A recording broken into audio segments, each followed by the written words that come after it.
I'm Pamela Hadfield. That was a tremendous introduction. I don't even know who you're talking about. So I'm thrilled to be here at the launch of CannaTech in South Africa. I believe South Africa is one of the most beautiful countries in the world. In fact, many years ago, I traveled here, and I thought it was so spectacular that I actually married one of you. So I think I did that just so that I could come back. It's true, again and again and again. So we're actually thrilled to be here, not only for the conference, but also because we are launching HelloMD in South Africa. And it's exciting because this is a nascent market. We are operational currently in the United States and in Canada, and now here in Africa. So when I was discussing the launch with the team here, one of the things we talked about was there are so many different ways to say hello here in the Rainbow Nation. So we just wanted to acknowledge that. If you're seeing our team around, they have the How's It t-shirt. Stand up, Angus. How's it, Angus? So how did I end up from California being here at the CannaTech conference in Africa? Why am I talking to you about cannabis? Well, I got off of opioids with cannabis. And for 25 years, I struggled with chronic migraines.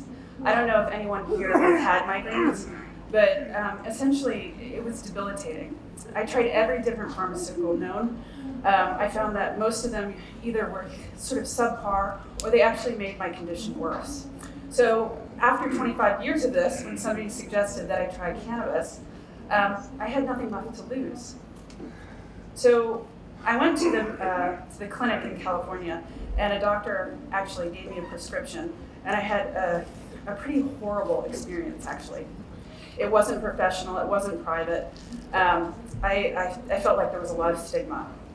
But fortunately for me, I was put on a high CBD, low THC regime, and within 3 months, I was off of the Vicodin, and in 6 months, I was preventing my migraines altogether.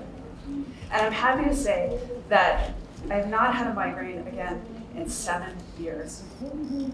So, thank you. So my medication of last resort should have been my medication of first resort. As everyone in this audience probably knows, we live in a culture of dis-ease. I like to say dis-ease because I don't think we're diseased. But globally, we have 284 million people that are living with chronic anxiety. We have 1.5 billion that are living in chronic pain, and 1.9 billion that experience insomnia. And people are seeking wellness, quality of life, and alternatives with cannabis. And what we're seeing is that the sentiment towards medicinal cannabis is shifting globally. That the legal markets are poised to grow to $66 billion by 2025, and that the hemp-derived CBD market grew by 7-fold in the US this year alone. And that the large percentage of new consumers in the medical market are actually seeking medicinal needs or are wellness-oriented. So the stereotype about the stoner, it just doesn't hold anymore. We like to say hello to new beginnings. And this gentleman up here, to me, represents the kind of patient that we see coming into HelloMD day in and day out. And what he said is, I'm pain-free for the first time in 20 years, and it's the best thing I've ever done. HelloMD, a couple of years ago, actually did a study with UC Berkeley, in conjunction with UC Berkeley, and we were looking at the effects of cannabis when introduced to chronic pain and opioid use. And what we found was that 97% of people who introduced cannabis actually were able to either eliminate their opioid use or decrease it significantly. So what was thrilling to me about this was that I saw that my own personal story was being played out over and over and over again in the real world. And I'm happy to say that after this study came out, many more studies actually came out with almost the same exact data. Yet, even though large amounts of the population are now starting to embrace cannabis, they may not be consuming it, but they're embracing medicinal cannabis, it's still not considered mainstream. So the question is why? So the way I'm looking about this is that within the legal market, we need to actually cross a chasm. And so what is the chasm? So I don't know if any of you have read this book called Crossing the Chasm. It was very popular in the early 90s, and it's by a gentleman named Jeffrey Moore. And so I was actually in technology at that time when the internet was coming about. I actually worked at Netscape at the time. And so this book was all the rage. And so it's basically about the disruptive technologies and how they go through an adoption life cycle. And so what Jeffrey Moore talked about is that when you have a disruptive technology, there's this life cycle that you go through in its early adoption, but you have to cross a chasm. And the chasm are all the hurdles and challenges that you face before it can go to mainstream. And I believe that in many markets, like say the Western United States and Canada, we're actually directly facing that chasm. So here's Jeffrey Moore's most famous model. To the left, you see the early market, and the early market are the innovators and the early adopters. To the right of that, you see the chasm, and that's where all the challenges are, and we'll get to that. Further to the right, you have the early majority, the late majority, and the laggards. So to this left, these are the people who adopt new things. The way I look at a more mature legal cannabis market like California is that we've gone through the innovators, we've gone through the early adopters, and we're in that chasm. Same with Canada. But we are not going to get to the majority or the laggards unless we face the challenges. So before we get to those challenges, I just want to talk about who these people are, sort of the consumer profile. So when we look at innovators and early adopters, we're looking at people that are often non-conformists. They operate ahead of the curve, and they may be less price sensitive. And the reason that's the case is that they're just happy to be included in this. You have the chasm, and then you look at the early, late majority, and the laggards. And once you get into this mainstream population, the user profile, the consumer profile, they tend to be pragmatists. They like to see whatever it is that they're consuming as the best or only option. They like competitive and low pricing, and they want it to be safe and easy. And they see it as a commodity. And I think this is really important because when people look at cannabis today, often people are very passionate about it. They raise it up. It's cannabis, it's over there. In order for us to get to mainstream and to Main Street, people need to see this as, for instance, an alternative to opioids. That it's not just the alternative, it's the thing to take. So it's no longer, I'm going to take cannabis, it just is. It's something that's there and it's accepted. So what are the challenges that we face in the chasm?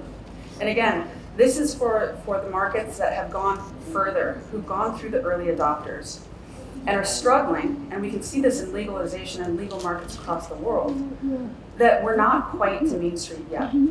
So the challenges that we see are, the first one, and this is what we address at HelloMD, is that patient education is critical. You need to have approachable content. You need to have multiple engaging forms of content because we've learned that people learn in different ways. Not everybody learns in the same way. You need to have a trusted source, and that's what we've built up over years and years in a brand in the United States and now in Canada, and hopefully here in South Africa as well. When people come to HelloMD, they know that they're getting the right information, not misinformation. And finally, you need a good user experience.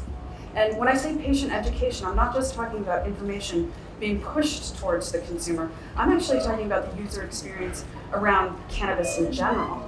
So the user experience of coming to a site and learning, the user experience of actually receiving your cannabis. You know, I was talking to a gentleman, Marshall, earlier today, and he was saying that one of the reasons why people don't go into the legal market is that they have such a great user experience, customer experience with their black market dealer. That person knows them. They know what products they like or what products they could like, and they feel welcomed and embraced by that illicit dealer. So that's the first pillar. The second one is regulation. Now, if I were to redo this slide and make it more accurate, I would create regulation as the outsized, it's bigger than the slide itself, because this is where we're having the largest problems on a global scale.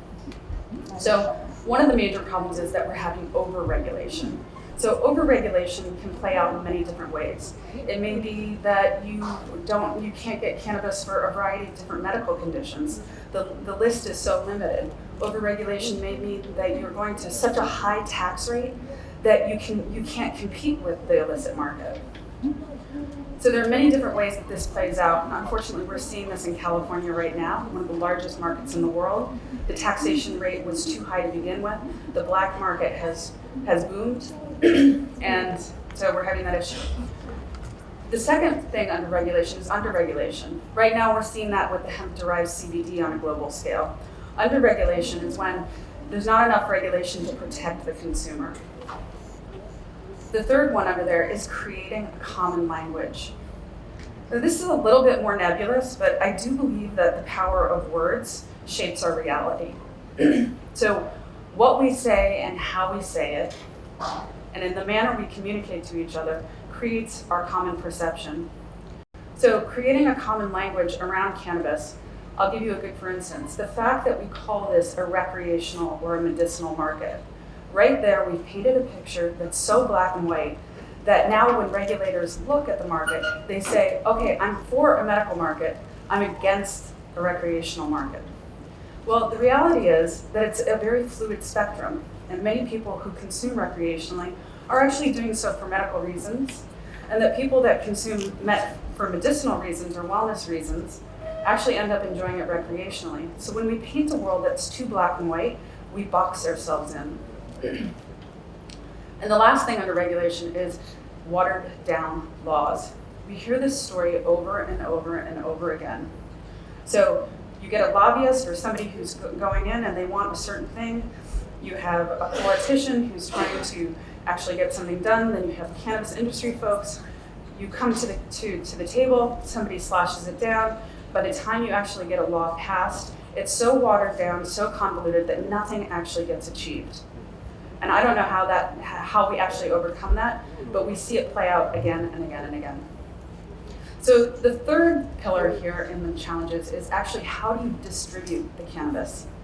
So one of the things that we see play out is that there's not enough integration within ecosystems. And we see that distribution is very disaggregated. We have the problem of both the illicit and the legal market, and then we have cost structures that are out of proportion. So one of the conversations that I've been hearing over and over here in South Africa is that when it comes to distribution, that you have traditional healers. So the question is, when you move into the legal context of the medical market, can those traditional healers who are a major distribution channel somehow get integrated in? So the elephant's in the room, and I think we all know right now that the illicit market is a real problem in legal medical markets. In the US, the illicit market accounts for 80% of cannabis sales and about 42% in Canada. So this past week, I was reading an article in Forbes magazine, and it was basically saying that legalization was an utter failure. Now, I don't agree with that. I think that legalization can live alongside an illicit market, but it's disproportionate at this point.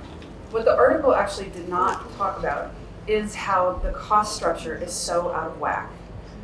When you have a medical market and when it's introduced into a population, and if you have a medical market that's legal, that is so disproportionately expensive compared to the illicit market, it's very hard to bridge that gap. So if we don't figure out how to actually bridge that gap, I don't believe that the legal medical market will get to Main Street in the very near future.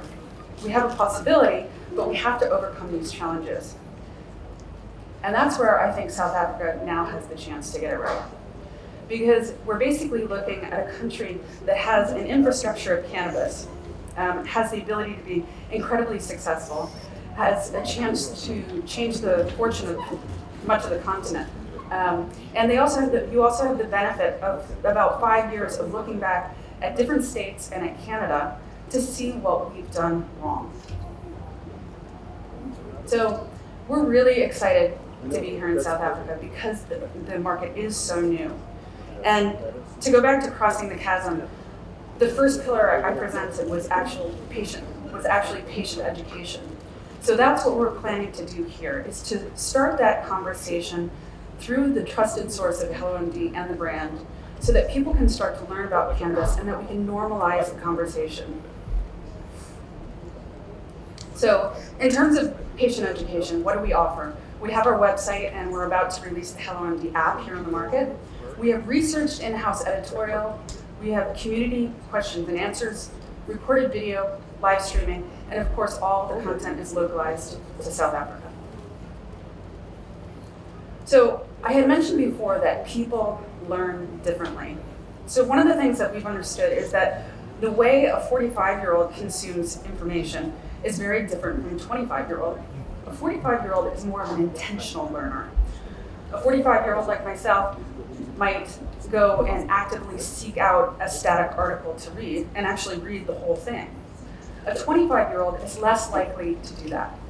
So the millennial and zillennial generation tends to be more of an incidental or accidental learner. They want content delivered to them, and they want it to be fun and engaging. So we want to be innovative within the cannabis space, especially when it comes to education. And so we're releasing Hello Trivia, a cannabis and wellness game show here on the South African market.